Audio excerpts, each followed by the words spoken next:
Hello everyone, আমি ইতিকা। আরও একটি নতুন ব্লগে তোমাদের সবাইকে জানাই ওয়েলকাম। আশা করি সবাই খুব ভালো আছো, আমরা ভালো আছি। সন্ধ্যাবেলায় মাম্মামকে পড়িয়ে নিয়ে চলে এসেছি রাতে রান্নাবান্না করতে। আজ আবার রাতে রান্নাবান্না শুরু করতে করতে বেশ অনেকটা লেট হয়ে গেছে, যেহেতু মাম্মামের এখন এক্সাম চলছে। তাই অন্য সময়ের থেকে এখন পড়াশোনার চাপটা একটু বেশি, যার কারণে আর কি অনেকটা রাত হয়ে গেছে। আর আমাদের বাড়িতে কিন্তু রাতে রুটি ভাত দুটোই হয়। রুটিটা আমার বড়মশাই খায়, ভাতটা আমি আর মেয়ে খাই। তাই আর কি অনেকটা রাত হয়ে যাওয়ার কারণে আজকে আর রুটির ঝামেলায় গেলাম না, ভাত আর ডিম আলুর তরকারিটা করব। আর রাতে না গরম গরম ভাত আর ডিম আলুর তরকারি কিন্তু বেশ ভালোই লাগে খেতে। এদিকে গ্যাসের একদিকে বসিয়ে দিয়েছি ভাত, আর একদিকে বসিয়ে দিয়েছি ডিম সিদ্ধ। আর এটা হতে হতে কিন্তু ডিমের জন্য যে পেঁয়াজ আলু সমস্ত কিছু লাগবে আমি কেটে নিয়েছি। আর সেই সমস্ত কাটতে কাটতে দেখলাম ভাতের জলটা ফুটে উঠেছে। আর এই যে টমেটো কুচি, পেঁয়াজ কুচি, কাঁচা লঙ্কা চেরা, আদা আর আলু কেটে নিয়েছি। আমার আবার ডিমের তরকারিতে রসুনের ফ্লেভারটা না ভালো লাগে না, তাই আমি ম্যাক্সিমাম সময় রসুনটা দিই না বললে চলে। খুব কম দিন, যখন হয়তো ডিম আলুর তরকারির পরিমাণটা একটু বেশি থাকে, পেঁয়াজ টমেটো আদা সমস্ত কিছু মিক্সিতে পেস্ট করে দিই, সেই সময় দেখা যায় কখনো কখনো রসুনটা দিই। যাই হোক, এদিকে কড়াইটা গরম করে নিয়ে আমি দিয়ে দিলাম সাদা তেল। আমাদের কিন্তু ম্যাক্সিমাম সাদা তেলেই তরকারি খাওয়া হয়। তেল গরম হতে হতে ওদিকে আমার ভাতটা হয়ে গেছে, তাই ভাতের ফ্যান ঝাড়তে দিয়ে দিয়েছি।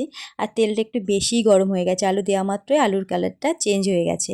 যাই হোক, নুন হলুদ দিয়ে আমি আলু আর ডিমটাকে ভেজে নেবো, তবে ডিমটা কিন্তু খুব একটা কড়া করে ভাজবো না, হালকা ভাজা হয়ে গেলে তুলে নেব।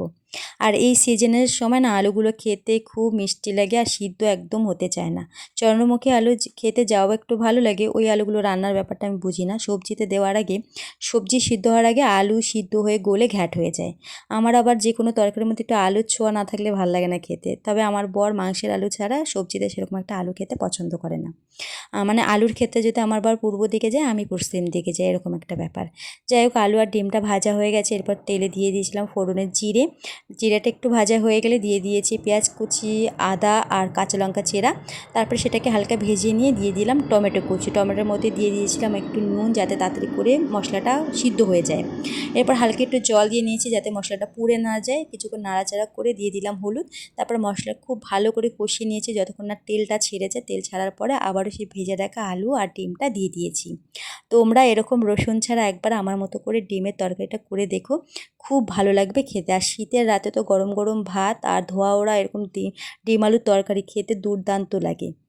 মশলাটা কষানো হয়ে যাওয়ার পরে দিয়ে দিয়েছিলাম ভেজে রাখা ডিম আর আলুটা, আর সেটা দিয়েও কিন্তু বেশ কিছুক্ষণ আমি নাড়িয়ে চাড়িয়ে কষিয়ে নিয়েছি। এরপর হালকা গরম জল করে জলটা, গ্যাসের ফ্লেমটা বাড়িয়ে দিয়ে জলটা দিয়ে দিলাম যতটা আর কি আমার ঝোল চাই, সেই অনুযায়ী জলটা দিয়েছি। এরপর জলটা ফুটে উঠলে না কিছুক্ষণ ঢেকে রাখবো। ওই যে বললাম আলুগুলো একদম সিদ্ধ হতে চায় না, সময় লাগে অনেকটা আর কি। তাই ঢেকে দিলে তাড়াতাড়ি করে সিদ্ধ হয়ে যাবে। আর এরকম ঢেকে তরকারি রান্না করলেও কিন্তু তাতে করে তরকারির টেস্টটাও কিন্তু একটু বেড়ে যায়। বেশ কিছুক্ষণ ঢাকা চাপা দিয়ে রেখে ঢাকনাটা খুলে আমি একটু নাড়িয়ে চাড়িয়ে দেখে নিলাম যে আমার যতটা ঝোলের প্রয়োজন ততটা ঝোল ঠিকঠাক আছে, আর আলুটা কতটা সিদ্ধ হয়েছে। তো সমস্ত কিছু মোটামুটি প্রায় হয়ে গেছে। এই সময় আমি দিয়ে দিলাম জিরের গুঁড়ো। জিরের গুঁড়োটা দিয়ে বেশ কিছুক্ষণ আমি আবারও ফুটিয়ে নেব। তোমরা চাইলে এখানে ধনে পাতাটা দিতে পারো, আমার কাছে যেহেতু ধনে পাতাটা ছিল না, তাই আজকে ধনে পাতাটা স্কিপ করলাম। আর ওই যে বললাম রান্না শুরু করতে করতে অনেকটা রাত হয়ে গেছে, তাই রান্না হওয়া মাত্রই কিন্তু মামামের জন্য ভাতের থালাটা আমি রেডি করে নিয়েছি। আর আমার মেয়ে আবার খাওয়া দাওয়ায় ভীষণভাবে নাকচু, মানে খেতে বললেই ওর কষ্ট। তাই এক এক সময় এক এক রকমের বায়নাও শুরু করে, কখনো কখনো বলে এটা দেবে ওটা দেবে। যেরকম এখন দুদিন ধরে বলে আমাকে এরকম বাটিতে করে ভাতটা মাঝখানে সাজিয়ে দিয়ে তরকারি দেবে, তাহলে আমি খাবো। তো আমিও সেই আর কি সেই মতন করার চেষ্টা করি যাতে দুটো ভাত খায়। তো চলো, এখন মানে নিজে তো হাত দিয়ে খাবে না, আমাকে খাইয়ে দিতে হবে।